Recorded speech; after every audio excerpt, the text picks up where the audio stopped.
महाराष्ट्र के वसई फाटा में एक दिल दहला देने वाली खबर सामने आई है, जहां अथर कंपाउंड में एक 14 वर्षीय मासूम लड़की की लाश घर के अंदर दुपट्टे से लटकी हुई मिली। इस घटना के बाद पूरे इलाके में हड़कंप मच गया। पर सवाल यह है कि क्या यह आत्महत्या है या इसके पीछे कोई खौफनाक साजिश। जानकारी के मैं भी गई तो देखी फांसी से लटकी हुई थी। बस मेरा दिल और सब कांपने लगा। मैं सीढ़ी से उतर गई। और कौन था वहाँ पे? और उसका बाप बेड पे लेटा था। उसका बाप बेड पे लेटा था? हाँ, लेकिन मुंह सीधा नहीं था, उधर ही घुमाया था। मैं देखने की जाग रहा था कि सो रहा था बस। मतलब जब लड़की ने फांसी लगाई तो उसका बाप मौजूद था? हाँ, उसका बाप मौजूद था बेड उसी घर में? उसी घर में। और घर अंदर से लॉक था? हाँ, अंदर से लॉक था। बस यही देखे और कुछ नहीं। उसका बाप अंदर था? बाल बच्ची का कटा हुआ था, नीचे ज़मीन पर पड़ा हुआ। एक चाकू मिला है, चाकू से उसने बाल काटा है। चाकू के ऊपर ऐसा कुछ ब्लडिंग का निशान है नहीं, और हाथ पे और बॉडी पे भी कुछ ऐसा निशान दिख नहीं रहा है। जितना हमने देखा, हमने ज़्यादा नहीं देखा क्योंकि हमारा हिम्मत ही नहीं वो बच्ची को देखने के बाद। उसके बाद जो है वो हैंगिंग में टंगी हुई थी। नेक जो है उसकी, मेरे हिसाब से वो ज़बान बाहर थी, ज़बान बाहर थी, दांत के निशान थे वो ज़बान पे। फूल सी बच्ची किस मतलब माँ का ये कहना था कि वो बच्ची मेरी। हम लोग को तो यही लगता है कि इसका हत्या किया नहीं गया। आदमी उसका बाप जो था ना, वही किया है। वो अपने हाथ से नाबालिग बच्ची नहीं कर पाएगी। हाँ, और आपने क्या देखा? हम लोग तो यही देखे कि लड़की के आगे बाल कटा पड़ा था, वो बाप ने ही काटा। बाप के ऊपर गए सब लोग देखने के लिए, तो बाप बेड पे सोया। कौन अपना सगा बाप, लड़की फांसी पे लगी और सगा बाप सोएगा? ऐसा तो हो ही नहीं सकता। वो सौतेला बाप था। हाँ, सौतेला बाप था। वो हिंदू था, उसकी माँ मुसलमान थी। हिंदू से शादी करके वो हिंदू हुई है, और उसको 2 बच्चे थे, दोनों वहाँ से लेके आई थी। जब आप पहुँचे तो?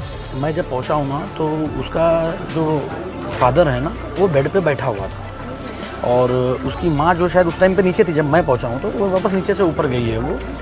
तो मैंने उसके फादर से, मतलब मेरी हिम्मत ही नहीं हुई। फादर नीचे बैठे हैं। News live the social media news platform. Please subscribe and share. Khan है। कुर्सी पे क्या हुआ है?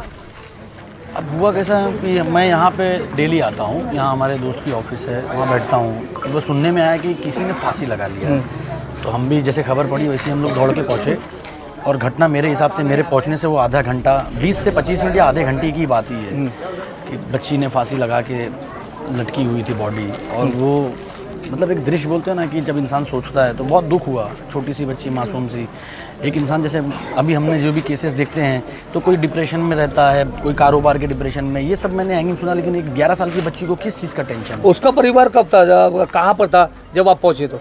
मैं जब पहुंचा हूँ ना, तो उसका जो फादर है ना, वो बेड पे बैठा हुआ था, और उसकी माँ जो शायद उस टाइम पे नीचे थी जब मैं पहुंचा हूँ, तो वो वापस नीचे से ऊपर गई है वो। तो मैंने उसके फादर से, मतलब मेरी हिम्मत ही नहीं हुई। फादर नीचे बैठे हैं, लेकिन उन्होंने क्या उस बॉडी को उतारा नहीं जब नीचे? नहीं, बॉडी ऐसी थी। जब मैं खुद जब पहुंचा ना, तो मैंने ही सबको मना कर दिया कि हाथ नहीं लगाना, क्योंकि एक आशंका थी कि किसी ने कुछ अगर किया हो तो उसके लिए बाद में ये ना हो कि हमने उतार दिया या ज़बरदस्ती किसी के ऊपर आए। तो हमने खुद रोका। मैंने खुद पुलिस वालों को फ़ोन किया, पुलिस वाले आए, पूरी चीज़ें उनके सामने हुई। बाल बच्ची का कटा हुआ था, नीचे ज़मीन पर पड़ा हुआ।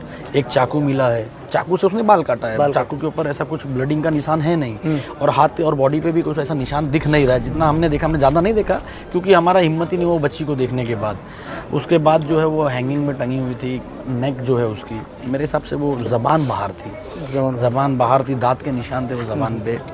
फूल सी बच्ची किस मतलब। माँ का ये कहना था कि वो बच्ची मेरी स्कूल में थी। मैंने उसको कई बार फ़ोन भी लगाया, और स्कूल से जब मैं स्कूल में फिर मैं रिटर्न गई देखने के लिए। क्या ये क्या पूरा मामला है? कहाँ तक सच है?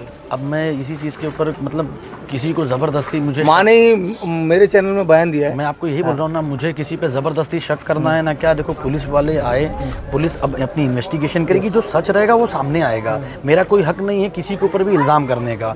लेकिन जो कंडीशन मुझे दिखी, उस कंडीशन से मन में एक डाउट हुआ। सिर्फ मैं ये नहीं बोलूँगा भाई, पॉसिबिलिटी कुछ भी हो सकती है। बाल कटे हुए थे। हाँ, कहीं ना कहीं जाँच के उसी तरह चाकू को बरामद किया है। चाकू मिली है, पुलिस लेके गई है रिकवरी में। हैंगिंग में जिसमें दुपट्टे से हुआ है वो लेके गई है। मैं यही बोला ना कि मैं किसी पे शक ज़बरदस्ती नहीं करना चाहता हूँ भाई, सामने वाले के ऊपर ज़बरदस्ती इल्ज़ाम लगाना। और आपने जैसे बोला ना कि वो एक बच्चा जो है ना, उसका छोटा भाई था लड़की का, वो दरवाज़ा नीचे से नॉक कर रहा था। मेरे हिसाब से 9 साल का होगा। अगर 11 साल की ये है तो ये 9 साल 8-9 साल का लड़का रहा होगा। तो वो बाजू वाले घर से खिड़की से कूद के जब उसने हैंगिंग देखा, तो नीचे आके एक बच्चे को, दूसरे को आवाज़ दिया। तो वो लोग मतलब वो देख के हंग हुए, फिर वो सच नीचे में बताओ थोड़ा सा, हाँ नीचे में थोड़ा सा वो हंगामा हुआ, वो तो उसी हंगामे में मैं भी पहुंचा हूँ। तो मैंने किसी को छूने नहीं दिया बॉडी को, इसलिए क्योंकि थोड़ा सा एक शक का विषय था। और देखो जान तो जा चुकी थी, अब इन्वेस्टिगेशन का पार्ट है तो उसको भी पुलिस वाले बाखूबी करे भाई, जो होगा। अगर देखो अगर खुद से की होगी वो भी सामने आएगा, और अगर किसी ने किया होगा वो भी पुलिस वाले जांच में ढूंढ ही लेंगे। भाई आरोपी अगर कोई रहेगा तो बच भी नहीं पाएगा। तो ज़बरदस्ती ना शक करना है ना कुछ, पुलिस वाले को अपना पार्ट करने दीजिए। जानकारी के मुताबिक यह घटना वसई फाटा स्थित अतर कंपाउंड की है। 14 साल की नाबालिग लड़की घर के अंदर फांसी पर लटकी हुई पाई गई। चौंकाने वाली बात यह है कि उसी घर में लड़की का सौतेला पिता सो रहा था, लेकिन उसे कथित तौर पर किसी भी तरह की भनक नहीं लगी। स्थानीय लोगों ने इस मामले को लेकर संदेह जताया है। लोगों का कहना है कि 14 साल की बच्ची का इस तरह से आत्महत्या करना शक के घेरे में है। घटनास्थल से लड़की के कटे हुए बाल और टूटा हुआ चाकू भी बरामद हुआ है, जिसने पूरे मामले को रहस्यमय बना दिया है। अब सवाल यह भी उठ रहा है कि अगर यह आत्महत्या थी तो बाल क्यों काटे गए, टूटा हुआ चाकू वहां कैसे पहुंचा, और सौतेला पिता घर में सोते हुए भी अनजान कैसे रहा। इन्हीं सवालों के चलते लोग हत्या की आशंका जता रहे हैं। फिलहाल पुलिस ने शव को कब्जे में लेकर पोस्टमार्टम के लिए भेज दिया है। पुलिस का कहना है कि हर एंगल से जांच की जा रही है और पोस्टमार्टम रिपोर्ट के बाद ही मौके के असली कारणों का खुलासा होगा। यह मामला सिर्फ एक मौत नहीं, बल्कि कानून, समाज और सुरक्षा व्यवस्था पर बड़ा सवाल है। अब देखना होगा कि जांच में सच्चाई में क्या निकलकर सामने आती है, आत्महत्या या फिर एक मासूम की सुनियोजित हत्या। अगली खबर प्राप्त करने के लिए चैनल को सब्सक्राइब करें, लाइक करें और शेयर करें और सपोर्ट करें निःशुल्क पत्रकारिता का। जय हिंद, जय महाराष्ट्र।